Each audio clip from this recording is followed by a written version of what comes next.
সংস্কারের রেজাল্টটা যদি আপনি দেখেন, যেগুলো নিয়ে সংস্কার হয়েছে বা অনেক ঢাকঢোল পিটে অনেক কিছু করেছে, সেইখানের রেজাল্টটাই জিরো বলতেও পারেন। সাধারণ নাগরিক হিসেবে আমার কাছে মনে হচ্ছে না যে মানে দৃশ্যমান কোনো সংস্কার, যেটা মানে আমাদের প্রাত্যহিক জীবনে বা আমাদের চলাফেরা একদম আমজনতা সে ফিল করতে পারে যে একটা কিছু পরিবর্তন হয়েছে। যে পরিস্থিতিটা খুব আশাব্যঞ্জক না। এইটার পেছনে মূলত যেই কারণটা দায়ী আমি মনে করি, এটা বড় কারণ হচ্ছে যে আন্তর্জাতিক বাজারে এক ধরনের মন্দা ভাব চলছে। পোশাক তো সব জায়গায় সবাই কিনে এবং মার্কেট হয়তো অত বড় না। ইন্ডিভিজুয়ালি যদি আপনি ধরেন, এশিয়ার কিন্তু বিশাল মার্কেট। আমাদের প্রাইভেট সেক্টরে ধরেন আমরা যদি রপ্তানির কথাটাই ধরি, কারণ রপ্তানি সবচেয়ে বেশি ক্ষতিগ্রস্ত হবে এটা সবাই আশঙ্কা করছে। মার্কিন বাণিজ্য নীতি যেটা আছে সেটাতে ঝুঁকির চাইতে অনিশ্চয়তাটা বেশি তৈরি হয়েছে। আমাদের খুব বেশি প্রস্তুতি নেওয়ার স্কোপ নাই। আমাদের প্রস্তুতি নেওয়ার একটাই স্কোপ, সেটা হলো আমাদের প্রোডাক্টিভিটি বাড়ানো। এই সরকারের সঙ্গে গত 15 মাসে আস্থার সংকট খুব বেশি দূরীভূত হয়নি।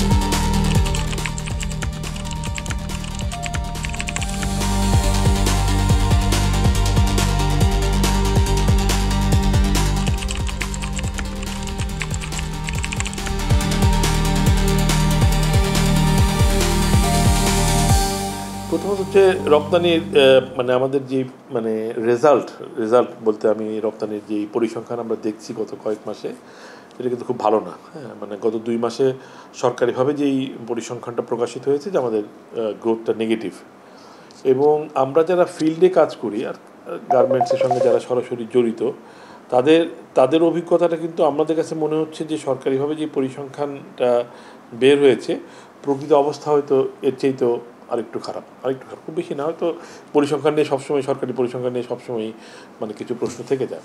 তো মোদ্দা কথা হচ্ছে যে পরিসংখ্যান কী আছে না আছে, যে পরিস্থিতিটা খুব আশাব্যঞ্জক না। এইটার পেছনে মানে মূলত যেই কারণটা দায়ী আমি মনে করি, এটা বড় কারণ হচ্ছে যে আন্তর্জাতিক বাজারে এক ধরনের মানে মন্দা ভাব চলছে। আমি যদি বলি যে অর্থনৈতিক মন্দাটা, হয়তো অর্থনৈতিক মন্দার আবার কিছু সংজ্ঞা আছে, সেগুলো ফুলফিল না করলে মানে বাট আমরা যদি খুব মানে মোটা দাগে বলি যে ক্রেতাদের কাছ থেকে চাহিদা কমে গেছে। এই ধরেন আপনি আপনার ইন্টারভিউ শুরু করার 10 মিনিট আগে আমি একটা নিউজ পড়ছিলাম যে ইউকেতে পিজা হাটের 62টা আউটলেট বন্ধ করার সিদ্ধান্ত নেওয়া হয়েছে। এবং এর মূল কারণ হচ্ছে যে লোকজনের কাছে পয়সা কমে গেছে, তারা বাইরের খাবার খাওয়া কমিয়ে দিচ্ছে। তো ওই ব্যাপারটা কিন্তু ব্যাপারটা একই, যে লোকজনের হাতে পয়সা খরচ করবার মতো পয়সা, মানে একটু বাড়তি খরচ করবার, যেটা যে আপনার একেবারে যে মানে কি বলা যায়, যে আটমোস্ট নিড, যেটা আপনার বাসস্থান, আপনার মানে চিকিৎসা, এগুলো বাদ দেওয়ার পরে যে আপনি একটু লাক্সারি করবেন, একটু বাইরে খাবেন, পোশাক আশাক প্রয়োজনের চাইতে একটু বেশি কিনবেন, সেই জায়গাতে লোকজন একটু মানে সচেতন হয়ে গেছে। এবং পোশাকের বিক্রিটা সেই কারণেই আমাদের কাছে যতটুকু খবর ওয়ার্ল্ড ওয়াইডে একটু কমতির দিকে আছে, খুব বেশি না। এবং এটা আবার আতঙ্কিত হওয়ার কিছু নাই, যে মানে আপনি বৈশ্বিক অর্থনীতি যদি বিশ্লেষণ করেন, 8-10 বছর পর এরকম একটা সাইকেল আমরা দেখি। সো সব মিলিয়ে আমরা খুব ভালো সময় পার করছি না। আর আমাদের লোকাল চ্যালেঞ্জ তো অনেক কিছু আছেই, লোকাল অনেকগুলো চ্যালেঞ্জ আছে। সো একটা কাঠামোগত পরিবর্তনের চাইতে আমাদের বোধহয় দৃষ্টিভঙ্গির একটা পরিবর্তন করা দরকার। এখন এটার সঙ্গে কাঠামোগত পরিবর্তনের কিছু সম্পর্ক থাকতে পারে, যে দৃষ্টিভঙ্গি বলতে যে আমরা একটু মার্কেটটাকে আর একটু বড় করতে পারি। আমাদের যে প্রচলিত মার্কেট আছে, এই মার্কেটের বাইরে গিয়ে আর একটু সিরিয়াসলি আমার কাছে মনে হয় যে আমরা যারা এক্সপোর্টার, আমাদের সিরিয়াসনেসের ঘাটতি আছে নতুন মার্কেটে যাওয়ার ব্যাপারে। সবাই খুব মার্কেটে ইজিলি এক্সপোর্ট করতে চায়। এটা হয়তো দোষ দেওয়ার কিছু নাই, যে ইউরোপে, আমেরিকায় আপনি বায়ার খোঁজাটা অনেক সহজ। আমাদের সঙ্গে বিভিন্ন যোগাযোগ আছে, আমাদের যাতায়াত আছে, অন্যান্য কারণে যাতায়াত আছে, সব মিলিয়ে। তো এই জায়গায় দৃষ্টিভঙ্গির একটা পরিবর্তন করা দরকার, এবং এই দৃষ্টিভঙ্গির পরিবর্তন করতে গিয়ে কাঠামোগত কিছু পরিবর্তন প্রয়োজন হতে পারে, এবং প্রোডাক্টের ডাইভার্সিফিকেশনও কিছু আনা দরকার উইদিন গার্মেন্টস।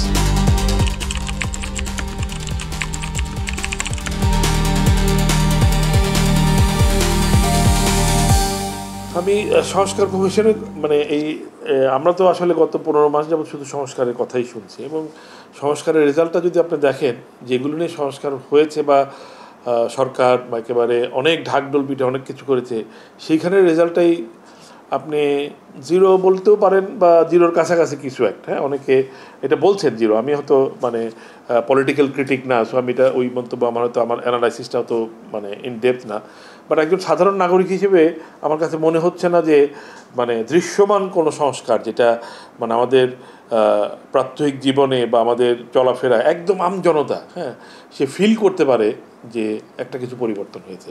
এরকম কিন্তু পরিবর্তন আমরা দেখছি না। এখন আপনি সরকারি কর্মকর্তাদের জিজ্ঞেস করলে তারা হয়তো একটা বিশাল ফর্দ আপনাদেরকে ধরিয়ে দিতে পারে, যেটা সরকারি অফিসেও আমরা দেখি যে সরকারি অফিসে যদি আপনি জিজ্ঞেস করেন ওনারা বলবেন আমরা এতগুলো মিটিং করেছি, এইটা করেছি সেটা করেছি, কিন্তু আপনি রেজাল্ট যেটা আমরা একদম আমজনতা কিছুই জানি না, আমাদের কাছে কোনো রেজাল্ট ভিজিবল না। সো আর সংস্কারের ব্যবসা বাণিজ্য ক্ষেত্রে সংস্কারের কথা যদি ধরেন, এই সরকারের ক্ষেত্রে আমরা যারা মানে ব্যবসা বাণিজ্য নিয়ে টুকটাক কথাবার্তা বলি বা বলার চেষ্টা করি, আমাদের একটা অভিযোগ একেবারে ডে ওয়ান থেকেই ছিল যে সরকার এই একটা সেক্টর যেখানে তারা একেবারেই উদাসীন বললেও কম বলা হয়। এর ক্ষেত্রে যদি আরও কিছু উদাসীনের সুপারলেটিভ ডিগ্রি কী আমি জানি না এক্স্যাক্টলি এক শব্দে বলা যায় কি না, যে ওই রকম একটা কিছু মানে আমি জানি না তাদের ভিতরে কোনো মানে এটা চলছে, হ্যাঁ। এবং এটা আমি মানে এরকম বলছিলাম একজনকে এই কয়েকদিন আগে একটা কথাবার্তায়, যে অনেক সময় এরকম হয় না যে আমরা রোগী দেখতে গেছি, রোগী হাসপাতালে ভর্তি আছে, রোগী জীবিত আছে, ওইটি আমাদের কাছে বেশ খুশি, আমরা উই আর হ্যাপি যে রোগী মারা যায়নি, হ্যাঁ। মানে আমাদের মনে হচ্ছে যে বর্তমান সরকারের এই যে এইরকম যারা নীতি নির্ধারক আছেন তাদেরকে আমরা এরকম মাঝে মাঝে বলতে শুনি যে এই অর্থনীতি চলছে এটাতেই তারা হয়তো হ্যাপি, হ্যাঁ, যে এটাকে আরও বেগবান করা দরকার, আরও ইফেক্টিভ করা দরকার, আরও কীভাবে বেটার করা যেতে পারতো, হ্যাঁ অর্থনীতির মানে শুধু রপ্তানি তো না, ব্যবসা বাণিজ্য অর্থনীতি সামগ্রিকভাবে যদি বলি, সেইটা নিয়ে ইনডেপথ যে গবেষণা করা দরকার, বা এই গভর্নমেন্টের কাছ থেকে আমরা একটা মানে অলিগার্ক মুক্ত একটা অর্থনীতিতে আরও ইফেক্টিভলি কীভাবে অর্থনীতিকে বেগবান করা যায়, সেই ক্ষেত্রে আমরা মানে উল্লেখযোগ্য কোনো ভূমিকা দেখিনি। একটাই আমি যদি দৃশ্যমান বলি যে বাংলাদেশ ব্যাংকের কিছু উদ্যোগ আছে যেটা যে বড় ধরনের লুটপাট অর্থ পাচার সেই ক্ষেত্রে মানে একটা প্রতিবন্ধকতা বাংলাদেশ ব্যাংক তৈরি করতে পেরেছে।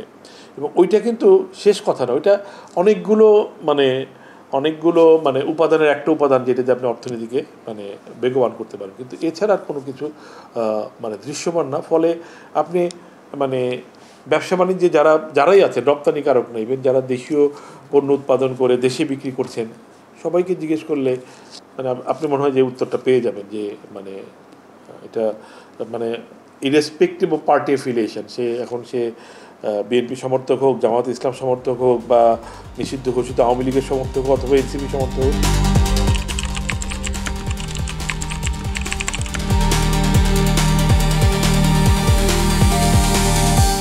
ভালো কোনো সুযোগ সুবিধার তো মানে পাওয়া না। ব্যাপারটা হচ্ছে যে আপনি পরিবেশটা যাতে আরও ফ্রেন্ডলি করতে পারেন, হ্যাঁ পরিবেশটা ব্যবসা বান্ধব করতে পারেন, আমাদের গ্যাস সরবরাহ, বিদ্যুৎ সরবরাহ আরও মানে মসৃণ হবে।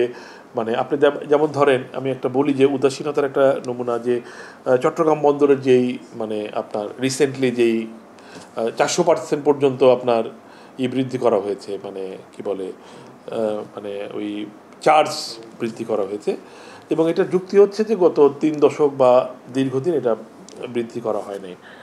এটা কি খুব মানে জাস্টিফাইড?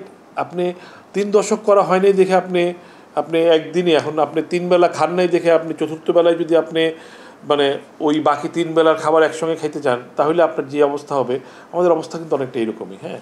এবং যখন আমরা স্ট্রাগল করছি সব দিক থেকে, তখনই এরকম এক ক্লাফের এরকম একটা বৃদ্ধির কোনো যৌক্তিকতা আছে কি না, মানে আপনি বৃদ্ধি করা নিয়ে আমার কোনো দ্বিমত নাই। এবং এটা পিরিয়ডিক্যালি যদি করতো, হ্যাঁ, যে 3 বছর পর পর বা 5 বছর পর পর একটা সময় একটা যৌক্তিক হারে বৃদ্ধি করলে কারোই গায়ে লাগতো না। কিন্তু আপনি মানে হঠাৎ করে 400% পর্যন্ত একটা মানে বৃদ্ধি করবেন, মানে একটা চার্জ বৃদ্ধি করবেন সরকারের কাছ থেকে, এবং এটা সরকারের যদি মানে আমি বলবো যে দায়িত্বশীল অভিভাবকের ভূমিকায়, সরকার তো অভিভাবক, হ্যাঁ, তো সেইখানে আমি মনে করি যে এটা খুব সুবিবেচনা প্রসূত সিদ্ধান্ত হয়নি। এটাকে পর্যায়ক্রমে বৃদ্ধি করা, এবং কেন আগে করা হয় নাই, এখন এতে সরকার বলবে যে আগে সরকার করে নাই, বাট আগে সরকার করে নাই দেখে আমরা সবই আপনি একদিনে তো অনেক কিছু করতে পারেন নাই।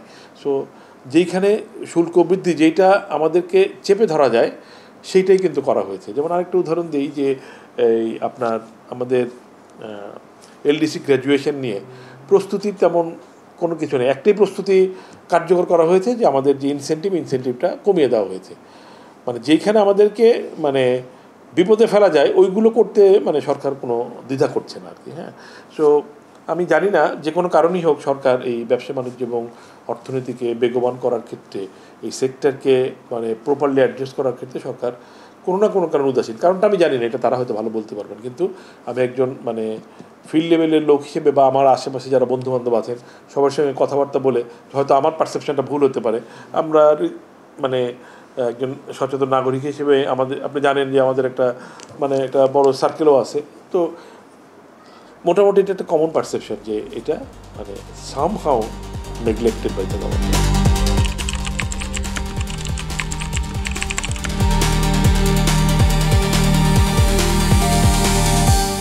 এটা যদি আপনি যদি মানে পরিস্থিতির উন্নতি না হয় তাহলে আরও খারাপের দিকে যেতে পারে। একটা হচ্ছে কারখানা বন্ধ হয়, কারখানা নতুন কারখানা আসে, এটা একটা মানে ধারাবাহিক প্রক্রিয়া। কিন্তু 5ই আগস্টের পরে বেশ কিছু কারখানা বন্ধ হয়েছে। মূলত একটা বড় কারণ ছিল যে যারা পলাতক ব্যবসায়ী যারা পালিয়ে আছেন বা অনেকে জেলে আছেন তারা হয়তো মানে ঠিক ওই সাপোর্টটা মানে ইন্ডাস্ট্রি চালানোর জন্য যে সাপোর্টটা দেওয়া দরকার সেই সাপোর্টটা তারা দিতে পারেননি। আমি কারো নাম বললাম না, যে অনেক বড় বড় কারখানা বন্ধ হয়েছে হয়তো এই কারণেই। হ্যাঁ, আরেকটা হলো স্বাভাবিক কারণেই বন্ধ হয়ে গেছে, তো ব্যবসা বাণিজ্য মানে একটা ভালো সময়েও অনেকে ভালো ব্যবসা করতে পারে না। হ্যাঁ, মানে যে আপনি মানে একটা মার্কেটে অনেক সাকসেসফুল স্টোরি দেখবেন, আবার ওই মার্কেটেই দেখবেন যে কিছু লোক স্ট্রাগল করতেছে, সে ভালো ব্যবসা করতে পারছে না একই এনভায়রনমেন্টেই।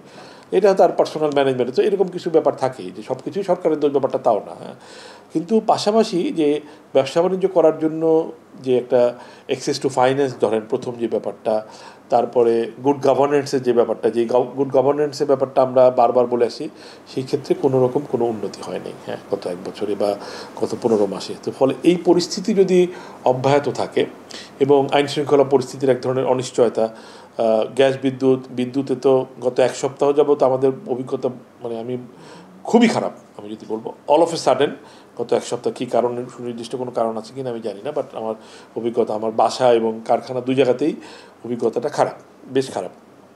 গ্যাস পরিস্থিতির মানে এই সরকার আসার পরে যে ভয়াবহ অবস্থা হয়েছিল তার চেয়ে কিছুটা উন্নতি হয়েছে, কিন্তু এইটাকে আপনি এখনও সাস্টেন করা যায় না যে এটার উপর বেস করে কেউ আবার নতুন গ্যাস সংযোগ পাওয়াটাও দুরূহ। গ্যাসের দাম সবসময় on card, there is an agenda যে গ্যাসের দাম বৃদ্ধি হবে। হ্যাঁ, এরকম একটা এজেন্ডা আছে। সো সব মিলিয়ে পরিবেশটা কিন্তু নতুন কোনো বিনিয়োগ আকর্ষণ করার ক্ষেত্রে পজিটিভ না, এবং এর কোনো রেজাল্ট আপনি দেখছেন না। কিছু আপনি বিজিএমটা তথ্য দিয়েছে যে কিছু কারখানা গত 1 বছরে চালু হয়েছে, এটা কিন্তু গত 1 বছরের ইনভেস্টমেন্ট না। এটা আপনাকে বুঝতে হবে যে এই ইনভেস্টমেন্টের প্ল্যানগুলি অনেক আগের। হ্যাঁ, একটা ইনভেস্টমেন্ট একটা কারখানা চালু হইতে 2-3 বছর সময় লাগে। সো যেই কারখানাটা গত 1 বছরে চালু হয়েছে, তো সেইটার মানে বীজ রোপণটা আরও 3 বছর আগে বা 4 বছর আগে, বা এবং তার কনস্ট্রাকশনের কাজ হয়তো আরও 2 বছর আগে শুরু হয়েছে। সো এটা কিন্তু নতুন ইনভেস্টমেন্টের মানে আমি ক্যাটাগরিতে ফেলতে চাই না। নতুন ইনভেস্টমেন্টের ক্যাটাগরিতে হ্যাঁ, নতুন আর কি নিবন্ধন হয়েছে বা ব্যাংক থেকে আরও মানে যে কোনো নতুন ইনভেস্টমেন্টে ব্যাংকের একটা ফাইন্যান্স থাকে। তো আপনি যদি দেখেন যে প্রাইভেট সেক্টরের লোন নিম্নগামী, আপনি ক্যাপিটাল মেশিনারিজের ইম্পোর্টের ফিগার নিম্নগামী। সো অল ইন্ডিকেটার্স মানে শোয়িং যে মানে ইনভেস্টমেন্ট হচ্ছে না। এবং এই যদি এই পরিস্থিতি যদি একটা মানে র্যাপিড উন্নতি না হয়, অর্থাৎ যদি আইন শৃঙ্খলা পরিস্থিতির মানে একটা একটা স্বস্তিদায়ক মানে এবং একটা মানে নিশ্চিত অবস্থা না হয়, চাঁদাবাজি আপনি দেখছেন একটা ব্যবসায়িক গ্রুপ গতকালকে মানববন্ধন করেছে চাঁদাবাজির প্রতিবাদে। সো এই সব মিলে এবং এই চাঁদাবাজির সঙ্গে তো আইনশৃঙ্খলা পরিস্থিতির একটা মানে একটা ওতপ্রোত সম্পর্ক আছে। সো এবং গ্যাস বিদ্যুতের সরবরাহ, ব্যাংকিং খাত থেকে মানে ঋণ প্রবাহ নিশ্চিত, সব মিলে মানসিকভাবে লোকজন মানে একটু সেটেলমেন্ট যদি না হয়, টোটালি সেটেল যদি না হয়, তাহলে আমার মনে হয় যে এই মানে কি বলে যে বিনিয়োগ পরিস্থিতির উন্নতি হবে না। এবং এটা মানে অনেকেই মনে করছেন যে একটা নির্বাচিত সরকার আসার পরে হয়তো এটা একটা ড্রাস্টিক উন্নতি হতে পারে, এবং আমিও সেটার সঙ্গে একমত যে এটা তখন একটা সেটেলমেন্টে আসবে। এবং এই সরকারের কাছ থেকে আমরা যেহেতু সরকার তার ঘোষিতভাবে তারা প্রায় শেষের 3 মাসে প্রবেশ করছে, অলমোস্ট 3-4 মাস আছে আর তাদের ঘোষণা অনুযায়ী। তো এর ভিতরে ড্রামাটিক কিছু একটা উন্নতি হবে এটা আমি আশা করছি না। সো আমি এই বিনিয়োগ সংক্রান্ত প্রত্যাশাটা আমি নতুন সরকারের কাছেই রাখতে চাই, যে আমার আশা হয়তো নতুন সরকার তারা যেই যেই দলই ক্ষমতায় আসুক তারা অবশ্যই তাদের নিজেদের মানে অবস্থা ঠিক রাখার জন্য বিনিয়োগ পরিস্থিতি উন্নতির ক্ষেত্রে একটা বড় গুরুত্বপূর্ণ ভূমিকা রাখবে, কারণ তাদেরকে তো জনগণের কাছ থেকে ভোট চাইতে হবে। এই সরকারের হয়তো একটা ব্যাপার আছে, তার জনগণের কাছে কোনো জবাবদিহিতা নাই, তাকে মানে ফেব্রুয়ারি থেকে আরেকবার ভোট চাইতে হবে না। সো তারা হয়তো এটা নিয়ে খুব একটা মানে সক্রিয় না।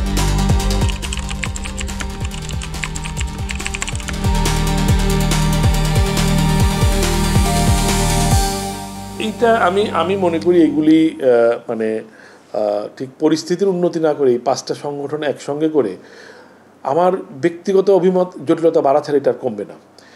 প্রথমত হচ্ছে যে তাহলে কাজটা অনেক বড় হয়ে যাবে। আমরা সরকারি অফিসের কার্যক্রম যেটা দেখি, হ্যাঁ, তাতে আমাদের এক্সপিরিয়েন্স এটা বলে না যে আপনি একসঙ্গে করলেই, কারণ আপনি যদি বেজা ধরেন, যে কটা সে নাম বললেন, বেজা মানে একটা সরকারি অফিসগুলোর ভিতরে একটা সাকসেসফুল অর্গানাইজেশন, যারা এখন পর্যন্ত বেশ সাকসেসফুলি আসছে। সো একটা সাকসেসফুল অর্গানাইজেশনকে আপনি একটা রিস্ট্রাকচার করবেন, এটা খুব মানে আমি খুব ভালো মনে করছি না।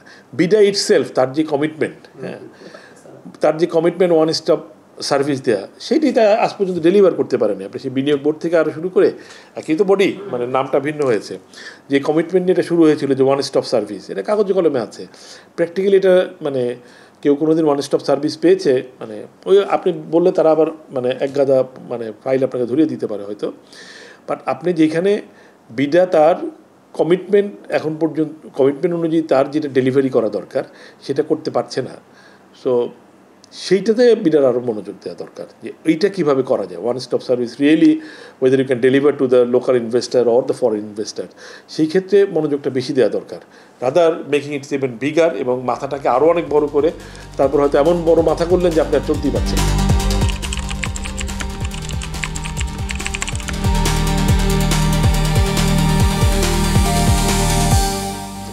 এইটা এখন নির্ভর করছে আমদানি এবং রপ্তানি, তো ধরেন ওতপ্রোতভাবে জড়িত। আমার রপ্তানি করার জন্য আমদানি করতে হয়, হ্যাঁ। তা এইখানে মানে ওই কার্গো ভিলেজে আমদানিতে তো বেশি ক্ষতিগ্রস্ত হয়েছে। রপ্তানির ব্যাপারটা আমি খুব আপডেটেড না, যে মানে যেহেতু মানে আমি ওইখানে যাই নাই, ওখানে ক্ষতি হয়েছে। যদিও মাননীয় বাণিজ্য উপদেষ্টা মানে একটা বক্তব্য আমি দেখেছিলাম যে রপ্তানি কার্গো একদম টোটালি আনটাস আছে, বাট আমি পরে শুনেছি যে এটা মানে ওনার বক্তব্যটা সঠিক না আর কি, হ্যাঁ। কতটুকু হয়েছে ড্যামেজ এখনও হয়তো মানে মানে অ্যাসেসমেন্টটা শেষ হয় নাই। আমি যদি আমদানিটাও ধরি, মানে ওইখানে কিন্তু অনেক আমদানি পণ্য থাকে যেটা রপ্তানি কাজে লাগে, হ্যাঁ। এবং বিষয়টা এরকম যে আপনি হয়তো $10,000 একটা পণ্য নষ্ট হয়ে গেছে, কিন্তু এই $10,000 পণ্য নষ্টের জন্য এমনও হইতে পারে যে আপনি $1 মিলিয়ন পণ্য রপ্তানি বাধাগ্রস্ত হচ্ছে। যদি ধরেন আমার একরকম মানে করোনার সময় হয়েছিল যে একটা $3,000 একটা লেবেল চায়না থেকে লেবেল আসছে, সেটা তো আর পুড়ে যায় নাই, সেটা ওই এইচএস কোডের জটিলতাটা আপনারা দেখেছেন। এইচএস কোডের জটিলতার কারণে আমার প্রায় 1.5 মাস পড়েছিল এটা, হ্যাঁ। আমার $1.5 মিলিয়ন রপ্তানি ক্ষতিগ্রস্ত হয়েছে $3,000 কারণে, হ্যাঁ। তো এরকমই মানে জিনিসটা যদি আপনি ব্যাপারটা এরকম, যদি 300 কোটি টাকার মালামাল ক্ষতিগ্রস্ত হয়ে থাকে সরাসরি, এটার ইম্প্যাক্ট কিন্তু কয়েক হাজার কোটি টাকা, মানে হাজার কোটি টাকা গিয়ে ঠেকতে পারে। এবং এইটার ইম্প্যাক্ট কিন্তু মাল্টি ডাইমেনশনাল। প্রথমত হচ্ছে যে এই রপ্তানি, এই আমদানিকৃত পণ্যটা আপনাকে আবার আমদানি করতে হবে, সো সেই ডাবল খরচ। তার চেয়ে বড় হলে যে সময়টা নষ্ট হবে, ধরুন অ্যাটলিস্ট 15 দিন থেকে 1 মাস নতুন সময় লাগবে। নতুন করে যদি আমি এখন আবার ইম্পোর্ট করি, এই 1 মাস সময় রপ্তানির জন্য মানে বায়াররা আবার আমাকে দিবে কি না সেটা একটা প্রশ্ন।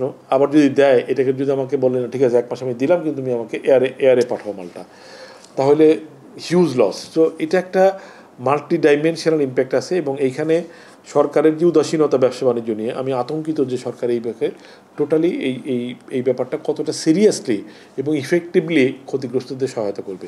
ক্ষতিগ্রস্তদের কিন্তু শুধুমাত্র কার কয় টাকার মানে ক্ষতি হয়েছে সেইটুক পূরণ করলেও কিন্তু হবে না, কারণ এই ক্ষতির মাল্টি ডাইমেনশনাল ইম্প্যাক্ট আছে।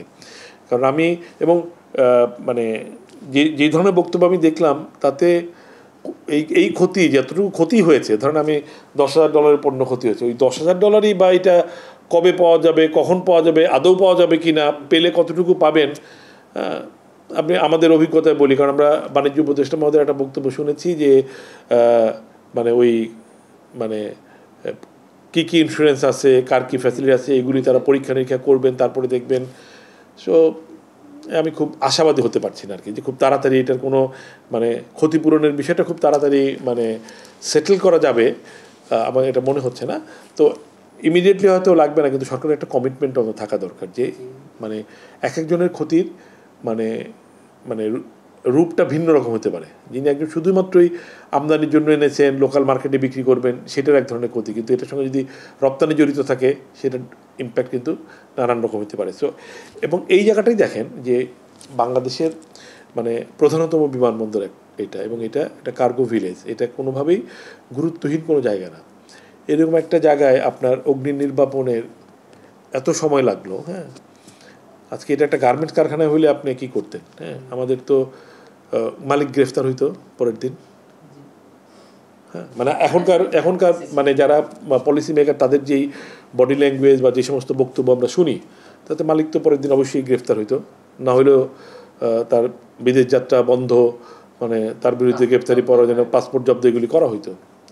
এরকম কোনো ব্যবস্থা কি এখানে নেওয়া হয়েছে যে যিনি মানে করতে নেওয়া হবে না? হ্যাঁ, মানে এটা হলো আমি যে এই দৃষ্টিভঙ্গির যে মানে একটা পার্থক্য মানে সরকারের পলিসি মেকারদের, সেইটার একটু মানে হয়তো একটা অপ্রাসঙ্গিক আমি আনলাম, কিন্তু এই জায়গাটা এই এই এই আগুনটা একটা আমাদের চোখে আঙুল দিয়ে আমাদের ব্যবস্থাপনাগত দুর্বলতার একটা মানে চরম উদাহরণ আমি বলবো এটা। হ্যাঁ, একটা মানে একজন ডিজি ফায়ার ব্রিগেডিয়ার নাইম, অনেক আগে ছিলেন উনি, হ্যাঁ হয়তো 8-10 বছর আগে এরকম, আমি তখন হয়তো ব্রিগেডিয়ার প্রেসিডেন্ট ছিল। উনি একটা কথা বলেছেন আমাকে যে যেই আগুন আপনি নিজে নিভাইতে পারেন না, হ্যাঁ ওইটা ভয়াবহ। ফায়ার সার্ভিস আসার পরে যে আগুন নিভাইতে হয় ওইটা কিন্তু আপনি ধরে নেবেন যে আপনি আসলে you lose almost many thing. হ্যাঁ, আর তারপরে ফায়ার সার্ভিস যদি 1 ঘন্টা 1 ঘন্টার বেশি লাগে তাইলে ওখান থেকে আপনি কিছু আশা করতে পারেন না। তো ওনার একটা খুব চমৎকার কথা ছিল এখানে, আদার দেন এক্সপ্লোশন, যে কোনো যদি ভয়াবহ বিস্ফোরণ না হয়, যে কোনো আগুন শুরুতে খুব ছোট থাকে, খুবই ছোট থাকে, এবং আপনার টার্গেট হওয়া উচিত যে আপনার ইন্টারনাল অ্যারেঞ্জমেন্ট থাকবে এরকম, সেটা বাসায় হোক সেটা ফ্যাক্টরি হোক, যে আগুনটা আপনার নিজেরা নিভিয়ে ফেলবেন। ইউ শুড নট, মানে উনি খুব প্র্যাকটিক্যালি বলেছেন যে তাহলে আপনি আগুনের রিয়েল ক্ষতি থেকে আপনি বাঁচতে পারেন। তো এইখানে কিন্তু ব্যাপারটা মানে আরও খারাপ হয়েছে, যে এইখানে আমরা এরকম কোনো সংবাদ দেখি নাই যে ইন্টারনালি কোনো ফায়ার এক্সটিংগুইশার দিয়ে ওই ফায়ার এটা ব্যবহার হয় নাই। আমি সেই জায়গাটায় অনেকে ফায়ার সার্ভিসের কথা বলছেন, আমি সেখানে পরে যাচ্ছি, আমি সেই ব্রিগেডের নাইমের কথা ধরে আমি এই ফায়ার সার্ভিস ঢুকতে, ওটা তো পরেই, যে আপনি যে ক্ষতি মিনিমাইজ করার জন্য তো ফায়ার এক্সটিংগুইশার যেটা থাকবার কথা আছিল কিনা আমি জানি না, থাকলে কয়টা ছিল তাও জানি না। তো সেইটার আসলে ব্যবহার করার কোনো উদ্যোগই নেওয়া হয়নি, যে আগুনটা একদম মিনিমাম অবস্থায় যখন ছিল তখন নেওয়া হয়নি। এবং পত্রপত্রিকার মাধ্যমে মানে আমরা যেটা জেনেছি মিডিয়ার মাধ্যমে, যে ফায়ার ব্রিগেডকেও ঢুকতে অনেক পরে দেওয়া হয়েছে। হ্যাঁ, সো এখন মানে তদন্ত কিন্তু এগুলো হওয়া উচিত, এবং তদন্ত কিন্তু শুধুমাত্র ব্যবস্থা নেওয়া না, এবং এই যে অবহেলার জন্য আমাদের নেক্সট ডেভেলপমেন্ট কী হবে সেইটাখানেও সর্বাধুনিক ব্যবস্থা থাকলে, এবং ব্যবস্থা থাকলেই হবে না, এখানে হয়তো সর্বাধুনিক ব্যবস্থা ছিল কিন্তু ব্যবস্থার কোনো প্রয়োগ হয় নাই। তো এবং আপনি যেটা মূল প্রশ্ন করছেন যে এখন আমরা কতটুকু বাধাগ্রস্ত হব, ক্ষতিগ্রস্ত হব, সেটা ডিপেন্ড করতেছে সরকার কত তাড়াতাড়ি এটার বিকল্প তৈরি করতে পারে। এবং এই বিকল্প তৈরি করার ক্ষেত্রে আবার নতুন প্রজেক্ট নেওয়া হচ্ছে, অনেক দিন সময় লাগবে, এরকম কোনো দীর্ঘসূত্রিতা আমরা দেখতে চাই না। হ্যাঁ, এবং এটা দ্রুত, আমরা যেটা মানে আমি একটা পত্রিকায় দেখলাম যে এক্সপোর্টের বা কার্গো ভিলেজের 3rd টার্মিনালে যে কোনো স্পেসকে তারা ইমার্জেন্সি হিসেবে ব্যবহার করছেন, সেটা তো ভালো উদ্যোগ, কিন্তু এইটা মানে বড় ধরনের এই ক্ষতির পরে আমাদের বড় ধরনের, আমি বলতে পারি যে এটা একটা বড় ধরনের ওয়েক আপ কল হিসেবে এটা খুব ইফেক্টিভলি এবং দ্রুত এটা করা দরকার। এবং আবারও ভয় এখানে যে সরকারের মেয়াদ আছে 3-4 মাস, তারা আসলে কী করবে, নতুন সরকার মানে এই প্রজেক্ট তৈরি করতেও তো মানে গভর্নমেন্টের 3-4 মাস সময় লাগবে। সো মানে আগামী দিনে আমদানি রপ্তানি মানে বিশেষ করে এয়ারপোর্টের মাধ্যমে যেগুলো হয় সেগুলোতে মানে এমনিতেই কিন্তু আমরা কার্গো ভিলেজের সার্ভিসে উই আর ভেরি আনহ্যাপি। এবং আমি এটা অনেকে বলেছি, কার্গো ভিলেজে হয়তো আমার কখনো ঢোকা হয় নাই, সৌভাগ্য বা দুর্ভাগ্য, কিন্তু বিমানবন্দরে নিয়মিত যাতায়াত করার সময় আপনি সবসময় দেখবেন যে হাজার হাজার টন মালামাল এইখানে পড়ে আছে ওইখানে পড়ে আছে। তো অব্যবস্থাপনা কীরকম সেটা একটা সাধারণ যাত্রী হিসেবে আমি বুঝতে পারি। হ্যাঁ, তো এই জায়গাগুলো একটা মানে এটা মানে এটা দীর্ঘদিন যাবত, এটা শুধু এই সরকার না, বিগত সরকারের মানে আমি বলি যে গত 10 বছর যাবত ওইখানে একটা একটা খুব বাজে সিন্ডিকেট ছিল, যে আপনি একটা পার্সেল আসলে সিন্ডিকেটকে টাকা না দিলে ওই পার্সেল খুঁজে পাওয়া যায় না। হ্যাঁ, আবার টাকা দিলেই পার্সেল খুঁজে পাওয়া যায়। এই সিন্ডিকেট দীর্ঘদিন ছিল বিগত সরকারের আমলে। তো এই এই এই তত্ত্বাবধায়ক সরকার বা আমি এই অন্তর্বর্তীকালীন সরকার আসার পরে এই পরিস্থিতির হতো ওই সিন্ডিকেটের ব্যাপারটার কিছুটা উন্নতি হয়েছিল, কিন্তু মিসম্যানেজমেন্টের ওভারঅল মিসম্যানেজমেন্ট, এটা কোথায় আছে খুঁজে পাওয়া যাচ্ছে না, সেটা কিন্তু ছিলই। সো এটা শুধুমাত্র কাঠামোগত পরিবর্তন করলেই হবে না, এটার ব্যবস্থাপনাগত পরিবর্তনটার প্রয়োজনটা সবচেয়ে বেশি দরকার। হ্যাঁ, এবং এই ব্যবস্থাপনা মানে পরিবর্তন করার জন্য মানে নতুন কোনো ডাইমেনশনে চিন্তাভাবনা করা যায় কিনা সেই বিষয়টাও মানে মনে করি যে সময়ের দাবি।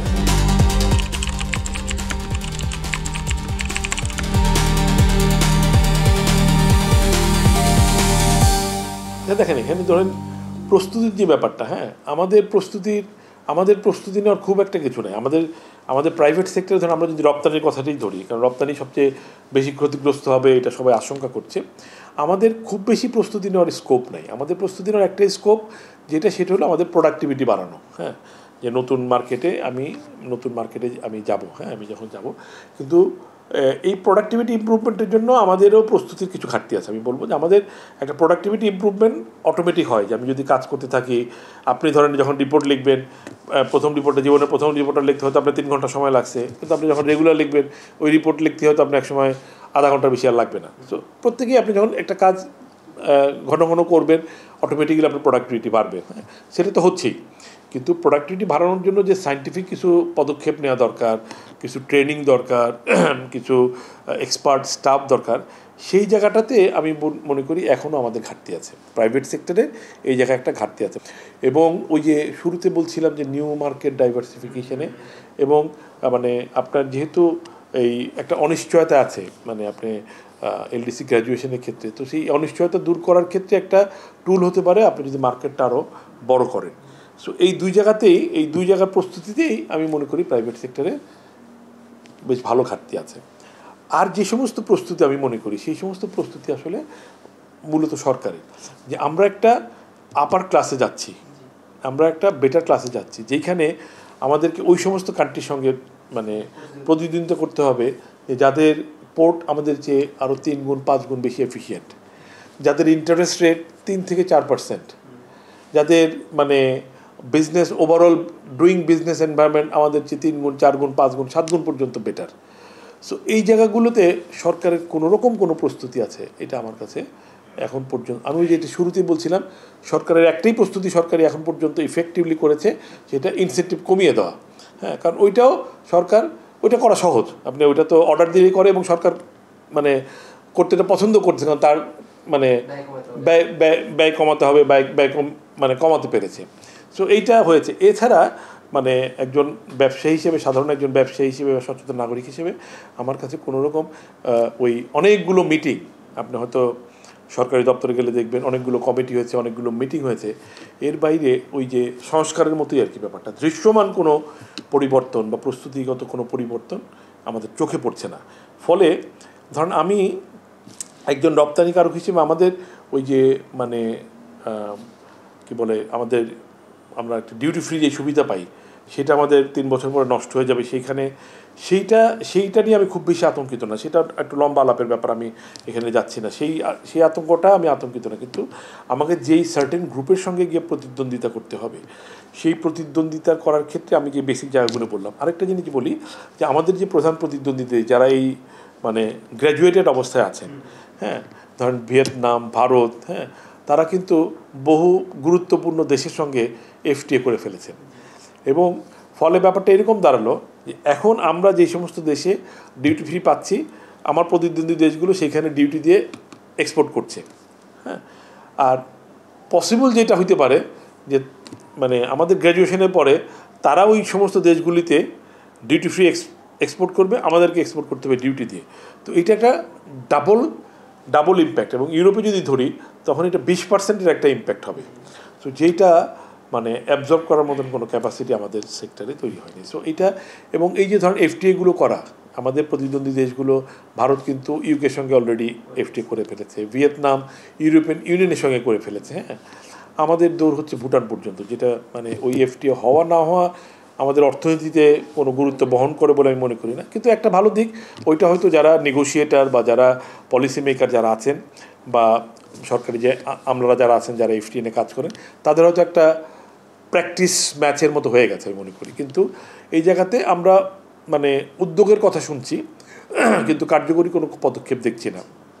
আর এফটিএর ব্যাপারটাও কিন্তু একটা দীর্ঘমেয়াদী ব্যাপার। আপনি চাইলে কালকে সকালে একজন এফটিএ হবে না, এটার অনেক রকম তাদের চাহিদা থাকবে, আপনাকে সার্টেন জায়গায় আবার ডেভেলপ করতে হবে, তাদের কিছু রিকোয়ারমেন্ট থাকবে, সেগুলি ফুলফিল করতে হবে, অনেক চ্যালেঞ্জের বিষয় আছে। তো এই জায়গাগুলিতে আমার মনে হয় যে প্রস্তুতির ঘাটতি বলাটা কম, রিয়েল প্রস্তুতিটা হয়েছে কিনা আমার সন্দেহ আছে, হ্যাঁ। সো এই জায়গাতে এই জন্যই আমার মনে হয় যে অল অফ এ সাডেন আপনি দেখবেন যে total business community raise their voice যে আমাদের এটা পেছানো দরকার। এবং পেছানোটাই একমাত্র কাজ না, কিন্তু আমরা যদি ইফেক্টিভলি যদি প্রস্তুতিটা না নিই তাহলে পিছিয়ে বা কী লাভ হবে। আমরা শুধুমাত্র ওই যে মানে আমরা টাইমটা একটু কিল করতে পারলাম, হ্যাঁ। সো শুধু পেছানোটাই আমাদের মূল এজেন্ডায় থাকা দরকার না। পেছানোর কাজের সঙ্গে সঙ্গে সরকারের অবস্থানটা আমরা খুব ক্লিয়ার না, বর্তমান সরকারের অবস্থানটা খুব ক্লিয়ার না। কারণ যিনি এইটার দায়িত্বে আছেন, হ্যাঁ, আমার যদ্দূর মনে পড়ে, if I am not wrong, উনি দায়িত্ব নেওয়ার প্রথম দিনই বলেছিলেন যে ওনার প্রথম কাজ হচ্ছে যে উনি এটা পেছাবেন। কিন্তু আবার 2-3 দিন পরেই দেখলাম যে ওনার স্টেটমেন্ট টোটালি চেঞ্জ। আবার কয়েকদিন আগে আমরা দেখলাম যে বাণিজ্য সচিবের একটা উদ্ধৃতি আমি কোনো পত্রিকায় দেখেছি যে তারা চেষ্টা করছেন পেছানো। তো আমার কাছে আসলে ইন্টারনাল মেসেজটা খুব ক্লিয়ার না যে সরকারের অবস্থানটা কী। আর যেহেতু এই সরকার এখন তার মেয়াদের শেষ সময়ে আছেন, তো সরকার খুব সিরিয়াসলি কিছু করবেন সেটার আমার একটু সন্দেহ আছে। তো যাই হোক, এই সরকার করুক বা ফেব্রুয়ারিতে নির্বাচিত সরকার যারাই করুক, কিন্তু আমলাতন্ত্র তো মোটামুটি একই থাকবে। তো আমি এই দাবিটা বা ভয়েসটা আমি আমলাতন্ত্রের কাছেই রেজ করতে চাই যে তারা যেহেতু মোরলেস একই থাকবেন, তাদের একটু সিরিয়াসলি, তারাও তো দেশেরই সন্তান। সো তাদের কাছে এটা জায়গা যে এই জায়গার আমাদের দুইটা জিনিসই করা দরকার। পেছানোর ব্যাপারেও মানে আমাদের মানে একটা মানে অ্যাক্টিভ ভূমিকা থাকা দরকার, পাশাপাশি আমাদের যে প্রয়োজনীয় প্রস্তুতিগুলি নেওয়া দরকার, সরকারিভাবে যে নেওয়া দরকার সেটা নেওয়া দরকার। এবং আমাদের প্রাইভেট সেক্টরেও মনে হয় যে এই জিনিসটা আলাদাভাবে অ্যাড্রেস করা দরকার, যে আমাদের সাইডেও যে জিনিসগুলো করণীয় আছে আমরা করছি, কিন্তু এটা আমার কাছে মনে হচ্ছে যে এলডিসি গ্র্যাজুয়েশনকে সামনে রেখে সেটা খুব মানে না, খুব মানে একই পেইসে হচ্ছে না। যত এলডিসি গ্র্যাজুয়েশন যত কাছে, আমাদের প্রস্তুতিটা ঠিক অত দ্রুত হচ্ছে না। আরেকটু আমাদের এখানে বেগবান এবং আরেকটু শক্তিশালী করা দরকার।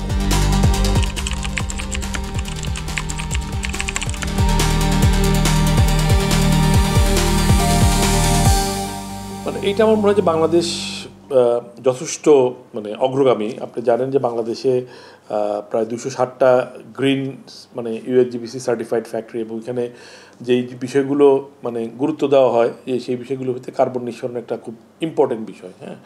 এবং এটার সঙ্গে এই গ্রিন বিল্ডিংয়ের সঙ্গে আমাদের যে টোটাল প্রসেসটা, সেই প্রসেসটাকেও আরও বেশি গ্রিন করতে হবে। সো এটা শুধু আমাদের না, মানে এই ক্রেতারা উত্তর আমেরিকা বা ইউরোপিয়ান ইউনিয়নের পশ্চিমা ক্রেতারা যদি আমরা বলি, মানে তারা এই টোটাল কার্বন এমিশনের ক্ষেত্রে অনেক বেশি সচেতন, এবং সেটা কিন্তু সবার জন্যই প্রযোজ্য। চায়না বলেন, ভিয়েতনাম বলেন, ইন্ডিয়া বলেন, বাংলাদেশ বলেন। তা আমরা মনে হয় এই জায়গায় অন্যদের চেয়ে এগিয়ে আছি। কিন্তু এগিয়ে থাকাটা আবার আমরা যেন মানে না হয়ে যাই, মানে আত্মপ্রসাদে না হই, কমপ্লিসেন্ট না হয়ে যাই। আমাদের আরও প্রস্তুতি দরকার আছে, কারণ আমরা যেটা গ্রিন করেছি সেটা হচ্ছে বিল্ডিংয়ের সঙ্গে সংশ্লিষ্ট যে সমস্ত মানে কার্যক্রম, সেটা গ্রিন হয়েছে। কিন্তু আমাদের প্রোডাকশান রিলেটেড যে কার্যক্রম, সেটা কিন্তু মানে সব জায়গায় আমরা গ্রিন করতে পারিনি, বা আরও মানে কার্বন এমিশনের ক্ষেত্রে মানে আরও বেশি ফোকাসড করা, আরও বেশি কমপ্লায়েন্ট হওয়া, সেই ক্ষেত্রে আমাদের কাজ করবার মানে হ্যাঁ এটা এই পানির অপচয় রোধ করা, এটা গ্রিনের সিস্টেমে আছে। যেমন আমার কারখানায় 40% কম পানি ব্যবহার করা হয় অন্য দেশের চাইতে, সেটা আছে। কিন্তু তারপরও প্রসেসের অন্যান্য ক্ষেত্রে আরও গ্রিন হওয়ার সুযোগ আছে। তো সেই জায়গাগুলোতে আমাদের আরেকটু মনোযোগ বাড়ানো দরকার। কিন্তু এটি নিয়ে আতঙ্কের কারণ এই কারণেই নাই যে আমাদের এই অ্যাটলিস্ট এই 250টা কারখানায়, 260টা কারখানায় যে আমাদের এক ধরনের মেন্টালি উই আর রেডি। হ্যাঁ, আমরা কিন্তু এই এজেন্ডাটা সম্পর্কে আমাদের সচেতনতা আছে, আমরা কিছু কাজ করে এসেছি। কিন্তু 260টা কারখানা কিন্তু আবার শেষ কথা না। বাংলাদেশে মানে সচল কারখানার সংখ্যা 2000-এর বেশি। সো আরও বেশি এই যারা এই গ্রিনিংয়ের আওতার বাইরে আছেন তাদের ভিতরে কিছু কিছু কারখানা আছে তারা অফিসিয়ালি গ্রিন সার্টিফাইড না হলেও তারা এই সমস্ত ক্ষেত্রে যথেষ্ট পদক্ষেপ নিয়েছেন। কিন্তু ছোটো মাঝারি অনেক কারখানা যারা এই এই এজেন্ডাগুলো সম্পর্কে সচেতন না, বা সচেতন থাকলেও তাদের হয়তো সেই আর্থিক সামর্থ্যও নাই যে এই জায়গাগুলোতে অ্যাড্রেস করা।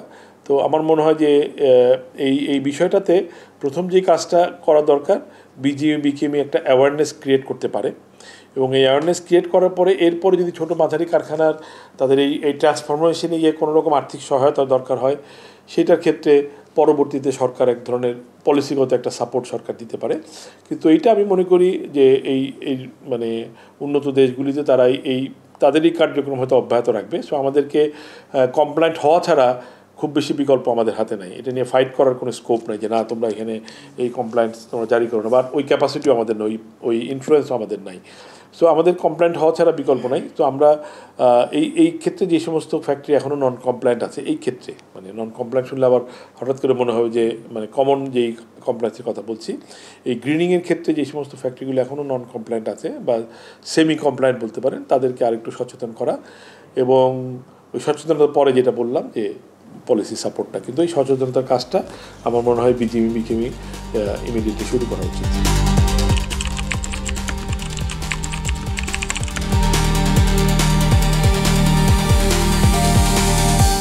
আমাদের কিন্তু এই যে মানে আপনি যদি টেকনোলজিক্যাল ডেভেলপমেন্ট বলেন বা স্কিল ডেভেলপমেন্ট বলেন, সেটা কিন্তু হচ্ছে। কারণ আমরা ধরেন 20 বছর আগে গার্মেন্টস ফ্যাক্টরিতে যেই মেশিন ব্যবহার হতো, বা 5 বছর আগে যেটা হতো, এটা কিন্তু প্রতিনিয়তই চেঞ্জ হচ্ছে। হ্যাঁ, ডিজাইনও চেঞ্জ হচ্ছে। যেই পোশাক আমরা আগে করতাম এখন আমরা করছি। কিন্তু এই জায়গাতে ডেভেলপমেন্টটা মানে আমি মনে করি যে টেকনোলজিক্যাল ডেভেলপমেন্ট একটা জিনিস যে আমরা মানে একেবারে লেটেস্ট টেকনোলজির মেশিন ব্যবহার করছি আমরা। হ্যাঁ, আমরা কিন্তু এখানে একটা মানে কম্পিটিশনও আছে যে আপনার কারখানায় একটা লেটেস্ট মেশিন আছে, আমার কারখানা না থাকলে আমার মনে হয় যে আমি মুসাফের থেকে একটু পিছিয়ে গেলাম। সো আমি যেভাবেও একটা মেশিন আনার চেষ্টা করি। তো ওইখানে হয়তো আমরা অনেকটাই মানে আপ টু ডেট আছি। কিন্তু রিসার্চ অ্যান্ড ডেভেলপমেন্টের যে জায়গাটা, হ্যাঁ, প্রোডাক্টের R&D যেটা বলি, সেই ক্ষেত্রে আমার মনে হয় যে আমরা অনেকখানি পিছিয়ে আছি। এবং এই ক্ষেত্রে আমরা যারা মালিক আছি, আমরা মনে হয় এই জায়গাটাতে ইনভেস্টমেন্টও আমরা অনেকে হয়তো মনে করি কোনো দরকার নাই বা খামাখা পয়সা নষ্ট। এটার মানে স্ট্রেট কাট রিটার্নটা কিন্তু চোখে দেখা যায় না। এটা রিটার্নটা একটু লং টার্ম হয়, একটু ভিশনারি রিটার্ন হয়। সো সেই জায়গাগুলিতে আমাদের কিছু ঘাটতি আছে। আমাদের এই জায়গাতে আরও ওই গ্রিনিংয়ের মতোই বলবো যে এই জায়গাতে আমাদের আরেকটু অ্যাড্রেস করা দরকার। এবং আরেকটা জিনিস হলো যে আমাদের এখনও ছোটো মাঝারি অনেক কারখানা আছে, তাদের জন্য আবার এইখানে ইনভেস্ট করাটার একটা মানে সমস্যাও আছে। হ্যাঁ, সো এই জায়গাটা কীভাবে অ্যাড্রেস করা যায়, আমার মনে হয় যে বিকেএমইয়ের মানে তাদের নিজস্ব R&D ডিপার্টমেন্ট আছে, ওইখান থেকে তারা একটা আবারও ওইখানে যে একটা গাইডলাইন দিতে পারে, হ্যাঁ, এনকারেজ করতে পারে এন্টারপ্রেনারদেরকে। কিন্তু আমাদের প্রস্তুতি আছে, কিন্তু প্রস্তুতিটা মানে সমান তালে নাই। আমরা অন্যান্য আমাদের যে প্রতিযোগী দেশগুলো, হ্যাঁ, ভিয়েতনাম ইন পার্টিকুলার যদি বলি, এই ক্ষেত্রে অনেকে এগিয়ে আছে, চায়না তো অবশ্যই, এবং আপ টু সাম এক্সটেন্ট ভারতের কথা বলি, ইন্দোনেশিয়ার কথা বলি, তারা আমাদের চেয়ে এই জায়গাগুলিতে বেশ কিছুটা এগিয়ে আছে। যেমন ফ্যাশন ইন্ডাস্ট্রি ফর এক্সাম্পল, হ্যাঁ, ফ্যাশনের ক্ষেত্রে ভারত মানে টিপিক্যালি অনেক এগিয়ে আছে। আমরা মাত্র এখানে পথ চলা শুরু করেছি। হ্যাঁ, ফ্যাশন ডিজাইনার মানে আমাদের পথ চলাটা একটু দেরিতে, এবং এখনও খুব মেধাবী ছাত্রছাত্রীরা এখানে আসছে না, সেটাও একটা কারণ হতে পারে। হ্যাঁ, এদেরকে আকৃষ্ট করা যায় কীভাবে, আবারও ঘুরে ফিরে সেই ইনভেস্টমেন্টের কথা আসছে যে আমরা এই ইনভেস্টমেন্টে এই সমস্ত ক্ষেত্রে ফ্যাশন ডিজাইনিং, R&D, এই ক্ষেত্রে আমরা যারা এন্টারপ্রেনিয়ার আছে তাদের আরও একটু সচেতন হওয়া, এবং ইনভেস্টমেন্ট সামর্থ্য অনুযায়ী, একটা ছোটো ফ্যাক্টরি সামর্থ্য একটা বড়ো ফ্যাক্টরি সামর্থ্য এক হবে না, কিন্তু যার যে সামর্থ্য আছে সেই ক্ষেত্রেও এই জায়গাতে একটু মানে মনোযোগী হওয়া দরকার। এটা হয়তো ইনস্ট্যান্ট রিটার্নটা দেখা যায় না, যার জন্য হয়তো অনেকে এখানে ইনভেস্ট করতে খুব একটা আগ্রহী হয় না, আমিও হয়তো আংশিকভাবে সেই গ্রুপেরই মেম্বার, বাট তারপর আমার মনে হয় যে এই ক্ষেত্রে আমাদের সময় এসেছে। কারণ আপনি যখন মানে একটা সার্টেন লেভেলে যাবেন, আপনি যখন উপরের দিকে উঠবেন তখন পথ চলাটা কিন্তু অনেক কঠিন হয়। হ্যাঁ, মার্কেট তখন আপনার কাছে, এবং বায়ারদের প্রত্যাশাও, বায়াররা 20 বছর আগে আমাদের কাছে যে জিনিসটা প্রত্যাশা করতো, আজকে তাদের কিন্তু প্রত্যাশা আমাদের কাছে অনেক বেশি। এবং বায়ারদের এই ক্রমবর্ধমান প্রত্যাশা বা চাহিদার সঙ্গে যদি আমরা মিল রাখতে না পারি, তাহলে আমাদের গ্রোথ রেট কিন্তু আমরা ধরে রাখতে পারবো না। তখন কিন্তু হয় আমরা স্ট্যাগনেন্ট হয়ে যাবো এক জায়গায়, অথবা আমাদের গ্রোথ রেট আবার ডাউন আউট হয়ে যেতে পারে। সো আমাদের যেই আলটিমেট টার্গেট, যে আমরা পৃথিবীর 1 নাম্বার হতে চাই, বা আমাদের এই গ্রোথ রেটটা আমরা ধরে রাখতে চাই, গ্রোথ রেট আরও বাড়াতে চাই, এটা সবারই চাওয়া। সেই জায়গাগুলো করার জন্য আমাদের এইগুলোতে আমাদের আরও বেশি মনোযোগী হওয়ার কোনো বিকল্প নেই।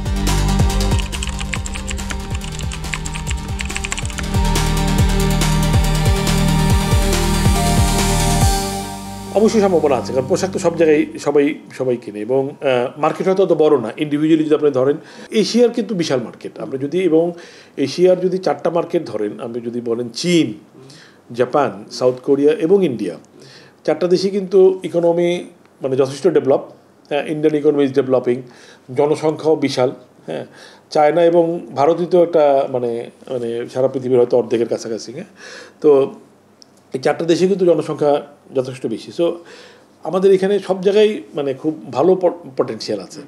কিন্তু এইখানে আমাদের যেই পেনিট্রেশন দরকার একটা মার্কেট ডেভেলপ করার জন্য, আপনি রেগুলার যোগাযোগ করা, তাদেরকে পুশ করা, হ্যাঁ, তাদেরকে ইনভাইট করা, এই জায়গাতে আমাদের কিছু ঘাটতি আছে। এবং আর ইন্টারেস্টিং হলো যে এই এশিয়ান মার্কেটের বায়ারদেরও এক ধরনের মেন্টাল ব্লকেজও আছে। সেই জায়গাটাও ইউরোপিয়ান আমেরিকান বায়াররা যত তাড়াতাড়ি বাংলাদেশে অর্ডার প্লেস করতে স্বাচ্ছন্দ্য বোধ করেন, আমার ধারণা এই যে 4টা দেশের কথা বললাম, ইন পার্টিকুলার এই 4টা দেশের বায়ারদেরও যে বিভিন্ন কারণেই তাদের বাংলাদেশের প্রতি তাদের আস্থার জায়গাটা বোধহয় তুলনামূলকভাবে একটু কম। এবং এই আস্থার জায়গাটা কিন্তু আমাদেরই তৈরি করতে হবে, তারা তো নিজেরা এসে তৈরি করবে না। সো সব মিলিয়ে আমাদের তাদের এই আস্থার জায়গাটা তৈরি করা, তাদের সঙ্গে আরও বেশি ঘনিষ্ঠ যোগাযোগ বৃদ্ধি করা।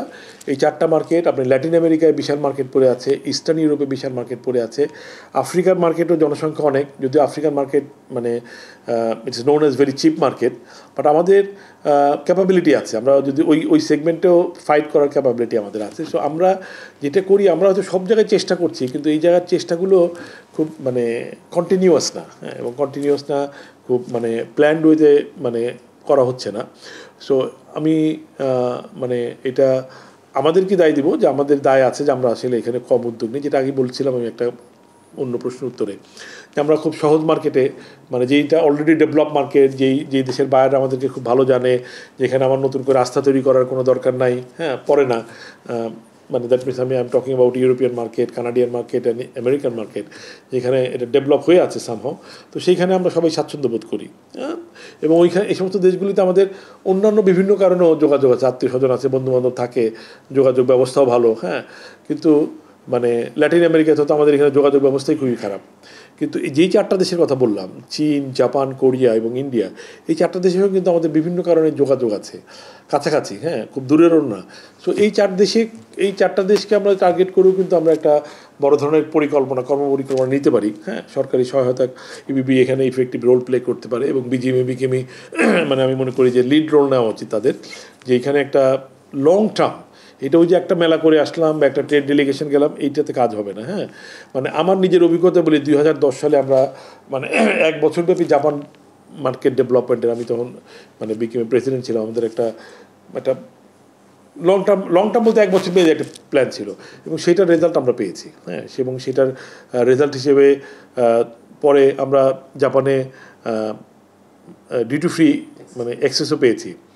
এবং আমার খেয়াল আছে, আমি তখন জাস্ট বিকেএমএ প্রেসিডেন্ট হিসেবে বিদায় নিলাম, যে জাপান অ্যাম্বাসি থেকে আমাকে নিমন্ত্রণ জানানো হয়েছে জাপানে যাওয়ার জন্য, যে এটা সেলিব্রেট করার জন্য আর কি। হ্যাঁ, সো তার কি আমাদের একটা পার্টিসিপেশন ছিল। হ্যাঁ, তো এটা নর্মালি গভর্নমেন্ট টু গভর্নমেন্ট হওয়ার কথা, পরবর্তীতে তাই হয়েছিল, যে প্রাইম মিনিস্টার লেভেলে এটা বাট এটা আনুষ্ঠানিকভাবে শুরুতে আমাদেরকে ইনভাইট করা হয়েছিল। হ্যাঁ, সো আমার অভিজ্ঞতা হচ্ছে যে ওই 1 বছরের একটা কন্টিনিউয়াস এফোর্টে যথেষ্ট ভালো রেজাল্ট এসেছিলো। সো ওই রকম আমরা যদি এই 4টা মার্কেটকে নিয়ে 1 বছর না 3 বছর 5 বছর মেয়াদি কোনো পরিকল্পনা করে কন্টিনিউয়াস একটা এফোর্ট দিতে পারি, এটা 2 ওয়ে ট্রাফিক হবে। আমরা যাবো ওইখানে, ওদেরকে আমরা আনবো। আমরা যেমন বিকেএমিতে ওই 2010 সালে এখন পর্যন্ত জাপানের সবচেয়ে বড় বায়ার্স ডেলিগেশন 65টা প্রতিষ্ঠান তখন আমাদের এই মেলাতে তারা এসেছিলো। আমরা তাদেরকে মানে আনার জন্য আমরা 4-5 বার জাপান গিয়েছি, ওইখানে ডিনারের প্রোগ্রাম করেছি, তাদেরকে ইনভাইট করেছি, তাদের সঙ্গে একাধিকবার মিটিং করেছি, তাদেরকে ডিনারের দাওয়াত দিয়ে আমরা খাইয়েছি, হ্যাঁ, আমাদের পয়সায়। সো এটা একটা রেজাল্ট আমরা পেয়েছিলাম। সো ওইটাকে মাথায় রেখে আমার কাছে মনে হয় যে আমরা যদি এরকম কান্ট্রি স্পেসিফিক, হ্যাঁ, যদি একটা কন্টিনিউয়াস 3 বছর মেয়াদি 5 বছর মেয়াদি প্রোগ্রাম করি, রেজাল্ট অবশ্যই আসবে। কারণ আমাদের ওই স্ট্রেংথ আছে। তো আমরা যদি ইউরোপ আমেরিকার মতো এত সেন্সিটিভ এত হাই ফ্যাশন মার্কেটে ডমিনেট করতে পারি, তাহলে এই মার্কেটে ডমিনেট না করার কোনো কারণ নেই।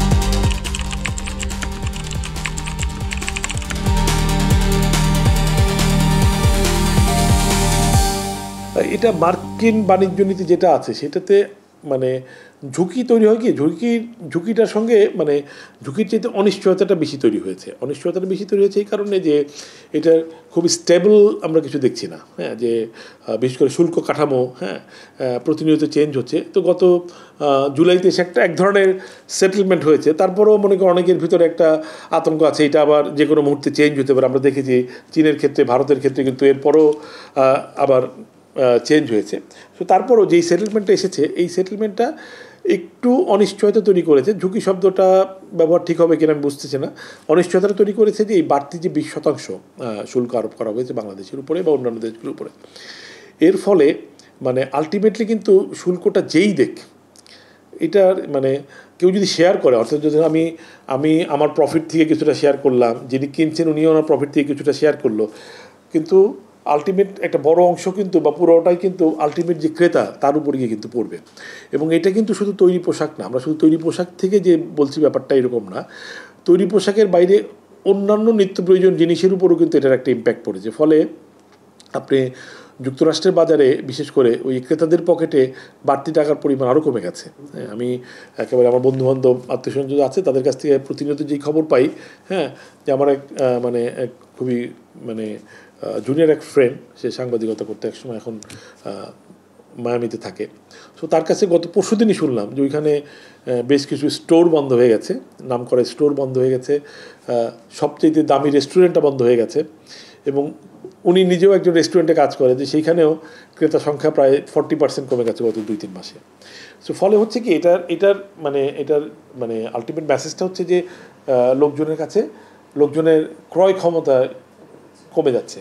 সো এইটা এক ধরনের অনিশ্চয়তা তৈরি করছে যে লোকেরা যদি মানে তখন সেই বাজেটটা যখন কাটছাট করবে, পোশাক কিন্তু তার ভিতরে পড়ে যাবে। কারণ পোশাকটা কিন্তু ওই রকম অবভিয়াস না। হ্যাঁ, পোশাকও অবভিয়াস, যে আপনি বছরে 3-4টা পোশাক হয়তো আপনার জন্য অবভিয়াস, কিন্তু 12টা-14টা পোশাক আপনার জন্য অবভিয়াস না। এবং তারা তখন হবে কি, তারা হয়তো মানে প্রতি মাসে হয়তো একটা কিনতো, তখন হয়তো 2 মাসে একটা কিনবে বা 3 মাসে 2টা কিনবে। এতেও কিন্তু আমাদের রপ্তানির উপর একটা ইম্প্যাক্ট পড়তে পারে। সো এক ধরনের অনিশ্চয়তা তৈরি হয়েছে যদি এই শুল্ক কাঠামো দীর্ঘদিন বহাল থাকে। এবং এই 20% শুল্ক আলটিমেটলি বায়ার এবং সাপ্লায়াররা এটা অ্যাবজর্ব করতে পারবে না, অ্যাটলিস্ট সাপ্লায়ারদের পক্ষে তো সম্ভবই না।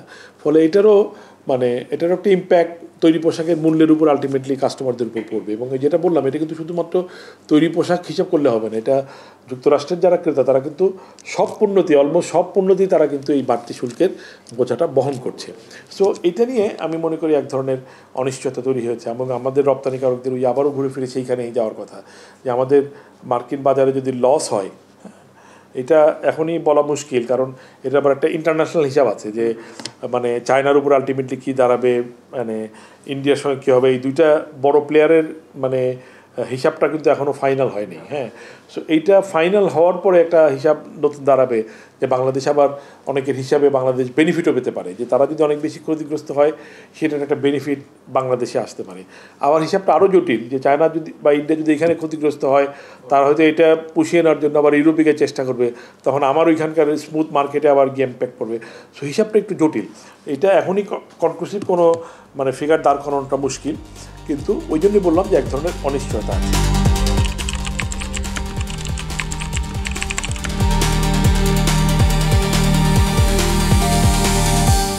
এইটা এইটা আমরা যখন প্রাইভেট সেক্টরে আছি আমাদের পার্সপেক্টিভে এটা আসলে খুব বেশি ম্যাটার করছে না। হ্যাঁ, যে আমি প্রাইভেট সেক্টরে আমি চীনে রপ্তানি করছি না আমেরিকাতে রপ্তানি করতেছি না ইউরোপে করতেছি না ব্রাজিলে করতেছি নাকি ইন্ডিয়াতে করতেছি, এটা আমাদেরকে কেউ জিজ্ঞাসা করে না। এইটা মোর অন মানে গভর্নমেন্ট পলিসির যে বিষয়টা। হ্যাঁ, তো গভর্নমেন্ট পলিসি এবং গভর্নমেন্ট পলিসিতে কিছুটা আবার প্রাইভেট সেক্টরও চলে আসে যে কিন্তু প্রাইভেট সেক্টর কিন্তু ওই গভর্নমেন্ট পলিসির উপরই শুধু থাকবে না, প্রাইভেট সেক্টর যেখানে বেটার পায় সেখানেই আসবে। যেমন ধরেন যুক্তরাষ্ট্রের সঙ্গে যখন আমরা এই যে একটা চুক্তিতে গেলাম জুলাই মাসে, তখন হয়তো যে প্রাইভেট সেক্টরে কিছু আমদানি বৃদ্ধি করার উদ্যোগ নেওয়া হয়েছে, বাণিজ্য উপদেষ্টা একজন একটা প্রাইভেট সেক্টরের টিমকেও নিয়ে গেছেন এবং আমরা দেখেছি যে এটা মানে অনেকেই ওইখান থেকে মানে পণ্য রপ্তানি করেছেন, যদিও দাম বেশি পড়ে। হ্যাঁ, তো এইটা হয়তো লং টাইম সাস্টেনেবল নাও হতে পারে। হ্যাঁ, যে এটা হয়তো সরকারের অনুরোধে হোক বা পরিস্থিতি সামাল দেওয়ার জন্য হোক প্রাইভেট সেক্টর ইম্পোর্ট করেছে, কিন্তু প্রাইভেট সেক্টর কিন্তু মানে পণ্য যেখান থেকে তার গুণগত মান এবং মানে দাম এই দুইটার সমন্বয় করে যেখানে সে বেটার পাবে সে সেই ডেস্টিনেশনে যাবে, until and unless it is a band country. এখন যদি একটা কান্ট্রি ব্যান্ড থাকে পলিটিক্যালি সেখানে হয়তো যাবে না, কিন্তু ওপেন মার্কেটে সে যেখানে সবচেয়ে ভালো হবে সেখানে যাবে। এই ভারসাম্যটা রক্ষার মূল দায়িত্বটা কিন্তু সরকারের, এবং এটা কোনো হালকা বিষয় না। মানে গ্লোবাল পলিটিক্সটা কিন্তু আপনি বাদ দিতে পারবেন না, এবং পলিটিক্স এবং ট্রেড এখন ওতপ্রোতভাবে জড়িত। প্রাচীনকালে ছিল দেশ দেশ দখল নিয়ে মানে পলিটিক্স হতো, এখন বাণিজ্য দখল নিয়ে হচ্ছে মূল, বিশ্ব রাজনীতির মূল হচ্ছে বাণিজ্য দখল। সো ওই জায়গাটাতে সরকারকে মানে আমি বলবো যে, বা আমার পরামর্শ তো সরকার চলবে না, মানে আমি প্রত্যাশা করব যে সরকার যেন ওইখানে একটা ভারসাম্য বজায় রাখে। ভারসাম্য রাখাটা সবসময় সরকারের জন্য আবার খুব সহজও হয় না, মাল্টি ডাইমেনশনাল ইকুয়েশন আছে। সো এটা যারা পলিসি মেকার আছেন তারা অবশ্যই আমার চেয়ে অনেক ভালো বুঝবেন। আমি প্রত্যাশা করবো যাতে ওইখানে একটা ভারসাম্য থাকে, যে সরকারের ভারসাম্য নষ্ট হলে কিন্তু আমরা ক্ষতিগ্রস্ত হতে পারি। ভারসাম্য রক্ষার ক্ষেত্রে হয়তো আমাদের খুব বড় ভূমিকা নাই, কিন্তু ভারসাম্যটা যদি নষ্ট হয় তখন কিন্তু আমরা আবার ক্ষতিগ্রস্ত হতে পারি।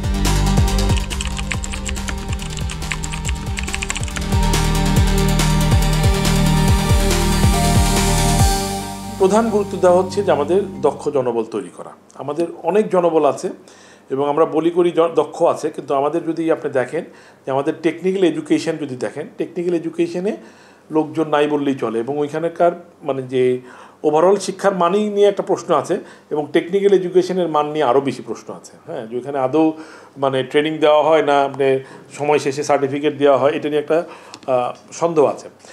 ফলে টেকনিক্যাল এডুকেশনের এই মানে দুরবস্থার কারণে যেটা হয়, আমাদের ম্যাক্সিমাম লোকই, সেটা গার্মেন্ট সেক্টর বলেন বা অন্যান্য সেক্টরে বলেন, মানে শ্রমিক, বিশেষ করে শ্রমিক বা মানে নিচের লেভেলের যারা মানে স্টাফ আছেন, তারা কিন্তু সবাই কাজে যোগ দেওয়ার পরে তারা শিখে।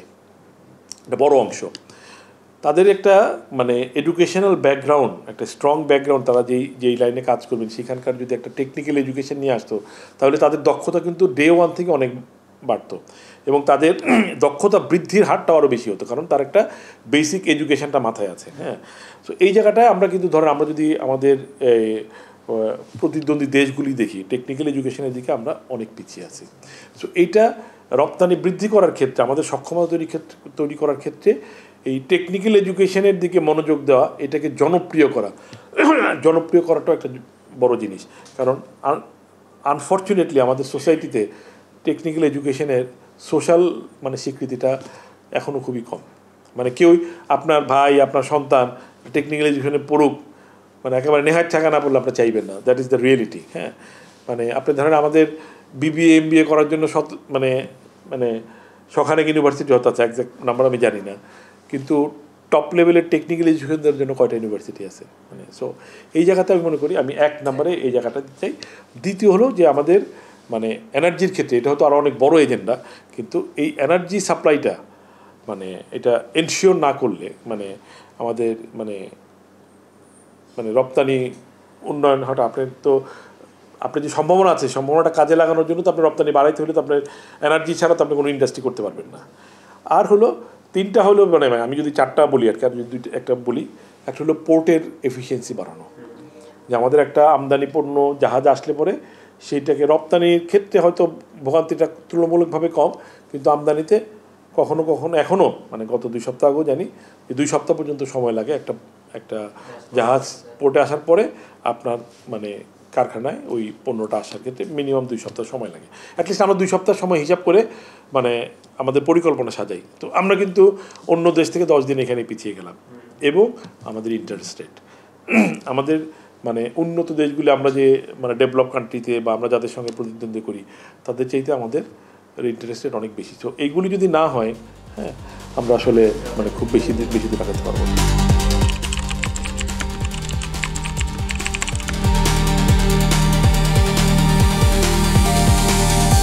মানে এটা আমি যেটা আগেবারই বলছিলাম যে এটা আনফর্চুনেটলি এই সরকারের সঙ্গে গত 15 মাসে আস্থার সংকটটা খুব বেশি দূরীভূত হয়নি। হ্যাঁ, মানে সরকারের সঙ্গে ব্যবসায়ীরা অনেকবার নিজ উদ্যোগে মানে তাদেরকে পুশ করে এই মিটিং করার ব্যবস্থা করেছে, কিন্তু সরকারিভাবে খুব বেশি উদ্যোগ আমরা দেখি নাই যে মানে ব্যবসায়ীদেরকে আস্থায় নিয়ে। হ্যাঁ, সরকারের তো একটা ওই অলিগার্ক শ্রেণীর কারণে একটা ভয় থাকতে পারে। হ্যাঁ, এবং বিগত সরকারের আমলে যে অলিগার্ক শ্রেণী যেহেতু পলিটিক্যালিও অনেক বেশি ইনফ্লুয়েন্সিয়াল ছিল, সেই কারণে হয়তো সরকারের একটা ভয় থাকতে পারে যে সবাই অলিগার্ক, সবাই তো অলিগার্ক না। এবং আলটিমেটলি ইকোনমি ইজ মানে being led by the private sector. So এটাকে ইগনোর করে তো আপনি আসলে অর্থনীতির উন্নয়ন করতে পারবেন না। এখন আপনি যাদেরকে পছন্দ করেন, সরকারের তরফ থেকে যাদেরকে পছন্দ করেন তাদেরকে নিয়ে আপনি ব্যবসায়ী কমিউনিটির আপনি একটা রিপ্রেজেন্টেশন তৈরি করেন, তাদের সঙ্গে আস্থায় আনেন। তো এখন যেহেতু সরকার তার মেয়াদের একেবারে শেষখানে, এটা ড্রামাটিক বিরাট কোনো উন্নতি আমি প্রত্যাশা করছি না। আসলে যদি হয় খুবই ভালো, আমরা আশা করব। বাট পরবর্তী সরকারের জন্য পরামর্শ হলো ডে 1 থেকে তারা এই জিনিসটাকে অ্যাড্রেস করা দরকার। কারণ পরবর্তী সরকার ফেব্রুয়ারিতে যদি নির্বাচন হয়, মার্চে যদি ক্ষমতায় আসে, আমি ধরলাম যে মার্চের প্রথম সপ্তাহে তারা যদি ক্ষমতায় আসেন, এই যে 1.5 বছরের যে একটা গ্যাপ, এই গ্যাপটা পূরণ করার জন্য তাদের একটা এক ধরনের মানে একটা মানে সিরিয়াস ড্রাইভ দেওয়া দরকার এই আস্থার জায়গাটা তৈরি করার ক্ষেত্রে।